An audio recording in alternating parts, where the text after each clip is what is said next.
The Wisconsin winter arrived like a weight on the chest, pine sap crisp in the air, snow groaning under tires, the convoy's engines droning like a low prayer. In the covered truck, Aiko Tanaka, 27, former naval typist, counted the jolts between telephone poles because numbers were steadier than fear. Back home, instructors had described Americans as grotesques without honor. Newsreels painted them as machine-fed ogres. Better to die than fall into their hands, her section chief had said. Yet death had not obliged on Saipan. Now the truck sighed to a stop beneath searchlights and blunt towers. Camp McCoy. Orders came through an interpreter, short, professional, not cruel. Line up. Follow. Collect belongings. The women kept their eyes low, waiting for the blow hidden in polite syllables. Inside the processing hut, the smell was coal and pencil shavings. Clerks with rubber stamps asked names and hometowns. A doctor's stethoscope was brisk, impersonal. Wool skirts and sweaters marked PW slid across a table with blankets, socks, sturdy shoes. Aiko's hand trembled as she touched the weave. The thread was ordinary, the abundance was not. That night, bunks offered clean sheets and a coal stove's steadfast glow. Sleep arrived in uneasy fragments. In the darkness, a nurse from Nagasaki whispered a prayer. Someone else bit her lip until it bled. Aiko pressed her forehead to the pillow and listened for the cruelty that had been promised all her life. Boots on boards at dawn. The door opened, and an American officer female stepped in with 2 Red Cross workers. Hygiene inspection and showers, the interpreter announced. The word grooming made shoulders tense. Humiliation often begins with a haircut in stories girls tell to frighten each other into loyalty. They were marched to a brick building exhaling steam. Inside, tiles shone like river ice. Aiko was handed a towel and a bar of soap, real soap, smooth and faintly floral. In Tokyo, she had scrubbed with ash, sand, rice husk. The curtains closed, warm water fell, live and constant. She waited for laughter, for guards, for the sneer that would confirm the world as she understood it. Only the rhythm of water answered. Hands rose, lather bloomed. Tears slipped unnoticed, steam hid what pride could not. Then the door to the adjoining room opened onto a small impossibility. American women at tables laid with combs, clippers, bottles, lipsticks. Volunteers. Every woman deserves dignity, the interpreter said. Aiko sat, spine rigid, while a farmer's wife named Ruth lifted a lock of hair and snipped with a mother's concentration. Pink polish glazed cracked nails. A mirror returned a face she recognized and did not. Somewhere behind her, a prisoner laughed once thin as ice, then again, stronger, as if testing whether joy was permitted. This was kindness, but it felt like strategy too.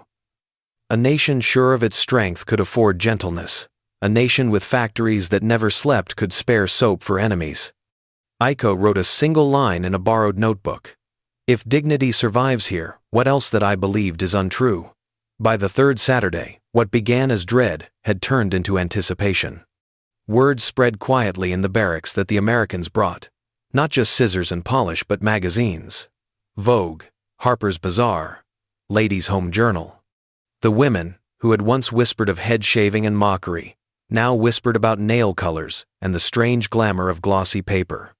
Harumi, the young nurse from Saipan, ran her fingers along the pages, tracing kitchens filled with chrome appliances, children with plump faces, women in summer dresses. They live like this while at war? She murmured. The question carried more weight than wonder. For the women of Japan, war meant scarcity so absolute it defined life itself. By 1944, Tokyo ration cards allowed a few ounces of rice per week, padded with millet or acorns. Soap came in crumbs, sometimes traded like contraband. A bar of ivory soap at Camp McCoy was worth more than jewelry to someone who had scrubbed her skin raw with ash. And yet here, in a Midwestern prison camp, abundance flowed casually. To the Americans, it was normal. To the prisoners, it was a glimpse into a civilization that, by sheer productivity, had already won the war. Some resisted. Michiko, a stern nurse from Nagasaki, hissed that lipstick was humiliation disguised as kindness. A woman in captivity should be plain, she argued. To decorate is to dishonor. Others nodded uneasily, clinging to the Bushido-infused notion that suffering was sacred. But even Michiko lingered at the mirror after her hair was trimmed, and one evening she was caught rubbing the smallest trace of rouge on her lips, ashamed yet unable to resist. Not all laughter was easy. Some women wept quietly after the salon sessions, guilt curling inside them like a knife. "How can we smile while our mothers starve?" one whispered, staring at her polished nails. The contradiction was unbearable comfort in captivity, despair for families under fire. Still, they returned each Saturday. Still, they reached for lipstick as though it were a lifeline. For the Americans too, the ritual carried unease. Ruth, the farmer's wife who had trimmed Aiko's hair, wrote to her sister, "At first, I hated them. How many sons did they cheer to kill ours? But when you sit close, you see the cracked lips, the calloused hands, the hollow cheeks. You realize they are only girls. Girls who might have been us, the U.S. Army recognized what the volunteers did not articulate, that dignity itself could be weaponized. Reports circulated through the chain of command, psychological stabilization achieved through grooming program. This was soft power in its purest form, undermining years of militarist indoctrination not by lectures, but by mirrors and nail polish. And it worked. In the barracks at night, the women debated in hushed voices. If they can give us this, while fighting a world war, what must they give their own? Aiko held on to her tiny stub of lipstick like a relic. She understood, though dimly, that this tube was more than vanity, it was evidence. Proof that her homeland's warnings were lies. Proof that America's strength was not only in its weapons, but in its ability to grant dignity even to enemies. For the first time, she wondered if loyalty to the emperor had been nothing more than chains tied with illusions. The mirrors at Camp McCoy reflected more than faces. They reflected doubt spreading silently, like cracks through glass, across every conviction these women had carried from Japan. By midsummer 1945, the Salon had grown into something far larger than an act of kindness. It became a classroom of contradictions, a stage where propaganda unraveled under the weight of lived experience. The Red Cross volunteers began teaching simple English phrases, "Hello," "Thank you," "Beautiful." Laughter filled the air as Japanese women imitated the lilting accents, awkward at first, then confident enough to giggle at their own mistakes. For women raised under rigid codes of silence and obedience, even the act of laughing freely in captivity was a quiet revolution. Magazines circulated like currency, hidden under mattresses or folded into coat linings. A single advertisement for 3 brands of soap was enough to ignite hours of conversation. "3 kinds?" Harumi whispered, shaking her head. "At home, we wash with sand." Another prisoner stared at an image of an American kitchen, its refrigerator brimming with milk, butter, and eggs. "If their women live like this in war, what chance did we ever have?" The words carried no malice, only stunned recognition. The reality of America's industrial might was dawning on them, not through statistics of tanks or ships, but through lipstick tubes and glossy magazine pages. The volunteers themselves wrestled with contradictions. Some had lost husbands in the Pacific. Others had brothers missing in action. Yet here they were, curling the hair of women who might once have cheered their loved ones' deaths. One Red Cross worker confessed in a letter, "I told myself I hated them. But when I sat across from a girl no older than my niece, with hunger in her eyes, I could not hate. I only saw a child who wanted to be human." The Army, watching carefully, recognized the effect. Memos described the program not as indulgence, but as strategy. The provision of grooming services and civilian comforts destabilizes extremist indoctrination more effectively than direct re-education. In other words, lipstick was stronger than lectures. The women no longer spoke only of duty to the emperor. They spoke of kitchens, dresses, music, a life beyond scarcity. One afternoon, Ruth, the farmer's wife, answered a question from Aiko through the interpreter. "Why do you do this?" "We are your enemies." Ruth paused, then said, "Because being a woman does not stop in war. Everyone deserves to feel human." The words fell heavy, reshaping the silence in the room. For Aiko, It was not mere sentiment, it was revelation. In Japan, humanity had never been a right. It was conditional, measured by loyalty and sacrifice. But here, offered freely, was a new vision. That dignity was not rationed, not weaponized, but inherent. By July, the ritual had reached its crescendo. Volunteers brought a radio, and for the first time, the women heard swing music. Trumpets and crooners spilled into the barracks, carrying songs of love and longing instead of war and death. The women swayed, hesitant, then let the rhythm move them. Some clapped, some hummed, some simply closed their eyes. For a brief, fleeting moment, they were not prisoners. They were just women, alive, listening to the sound of a world they had been told never existed.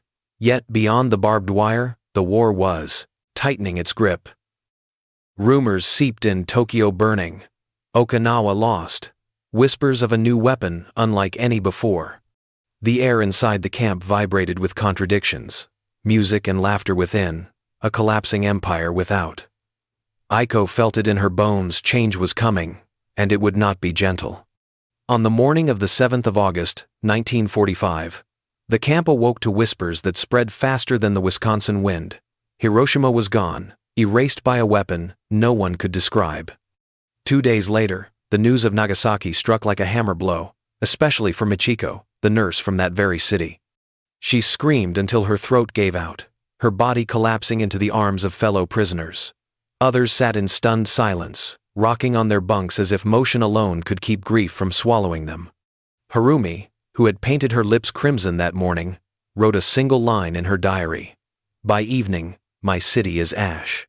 For the American volunteers, who had grown accustomed to laughter and chatter in the salon, the silence was unbearable. They did not celebrate. Some moved slowly, eyes lowered, as though mourning alongside the very women their nation had defeated. Ruth placed a hand on Aiko's shoulder and whispered, "I'm sorry." The words were inadequate, but they pierced through Aiko's numbness. She wept not only for her people, but for the collapse of illusions that had bound her entire life. When Saturday came, the salon felt heavier than ever before. Lipstick suddenly seemed grotesque, obscene even, against the backdrop of firestorms that had devoured entire cities. The Japanese women hesitated, standing at the threshold. But Ruth insisted gently, "This is not vanity, this is dignity." And so they sat, solemn and subdued, as combs moved through hair and polish brushed across nails. No one laughed that day. Yet, as Harumi later wrote, the lipstick reminded us we were alive, not vanity survival. Then came August 15, the Emperor's voice, strange, distant, almost divine, crackled through the camp radio. Many heard him for the first time in their lives. The words confirmed what their hearts already knew. Japan had surrendered. The war was over. Some women collapsed in relief, others in despair. Aiko felt only emptiness, her hands trembling as she stared at faint traces of nail polish. "It is finished," she whispered, though she could not decide whether the words carried mercy or ruin. That night, Captain Margaret Williams, the American officer in charge, gathered the women. Through an interpreter, she spoke firmly but not without compassion. "You are no longer prisoners of war, you are wards of peace. Soon, you will return home. But remember not only what the war took from you, but also what you have seen here. There is life beyond it." For weeks afterward, the women lived in a strange limbo. Not prisoners, not yet free. The Americans extended lessons. Instead of chains, nutrition, sanitation, agriculture, English phrases beyond the basics. The salon transformed from a beauty parlor into a workshop. How to make soap from fat, how to preserve food, how to build a water system that flowed as effortlessly as those in American kitchens. The same mirrors that once reflected painted lips now reflected resolve. Michiko, once defiant, now scribbled notes on canning vegetables. Aiko sketched diagrams of plumbing systems, determined never to forget how clean water could run without effort. Harumi copied recipes for casseroles she had never tasted, marveling at meals built from ingredients she could not name. The lessons were more than survival tips, they were fragments of a vision for a future they had never imagined. Still, a shadow lingered. They knew that when repatriation came, they would return to ruins, to families starving, to cities shattered. And yet, tucked between blankets and spare clothes, they carried more than possessions. They carried soap, recipes, diagrams, even lipstick stubs, tokens of a truth too profound to deny. December 1945. Snow drifted across the rail lines that would carry the women eastward, toward ports where American ships waited to repatriate them. Their hands clutched bundles, blankets, extra clothing, small keepsakes. Yet the weight they carried most was invisible, the dissonance of two worlds colliding within them. Japan had taught them that surrender was shame, that Americans were beasts. America had shown them soap, warmth, and a vision of life lived in abundance. The last Saturday Salon before departure was unlike any other. The Red Cross volunteers brought their curling irons, their lipsticks, their quiet smiles one final time. Ruth, the farmer's wife, wept openly as she styled Aiko's hair. "Go home," she whispered, "but remember you are not what they told you to be." The women, who once feared humiliation, now feared leaving behind the strange dignity they had discovered in captivity. For Aiko, the lipstick stub she tucked into her pocket became more than makeup. It was evidence. Proof that America's strength was not merely in bombs or ships, but in the ordinary, thoughtless abundance that could extend even to enemies. She thought of her brother in Tokyo, surviving on scraps of millet, and knew that this single tube of color spoke louder than propaganda ever had. The women boarded the transports under watchful eyes, yet the atmosphere was no longer one of defeat, but of transformation. Michiko carried notebooks filled with food preservation methods.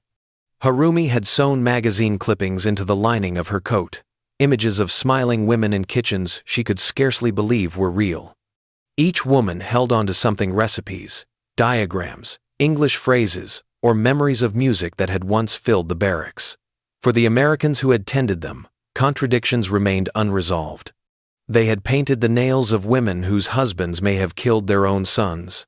Yet, in those barracks, amid barbed wire and snow, they had also proven a point more powerful than vengeance. Humanity could be extended even across the bitterest divide. One Red Cross worker wrote to her husband overseas, "I wanted to see monsters. Instead, I saw girls who laughed at nail polish and cried for their mothers." Perhaps that is how wars truly end, not with signatures on paper, but when we dare to see the enemy as human. When the ships finally pulled away, the women leaned against the rails, staring out at the horizon. They did not know what awaited them in a ruined Japan. Hunger, grief, shame, certainly. But they also carried fragments of another world. Soap, songs, nail polish, and the memory of being treated not as prisoners, but as women. In the years ahead, some would bury those memories, fearing accusations of weakness or betrayal. Others would whisper them to children as bedtime stories, fragments of a forbidden truth. Yet all of them would remember the moment when the walls of propaganda cracked, when the enemy extended dignity, when the smallest things, warm water, lipstick, a magazine page, reshaped their understanding of the world. At Camp McCoy, the war had ended not with cruelty, but with mirrors that reflected something far more dangerous to totalitarianism: hope.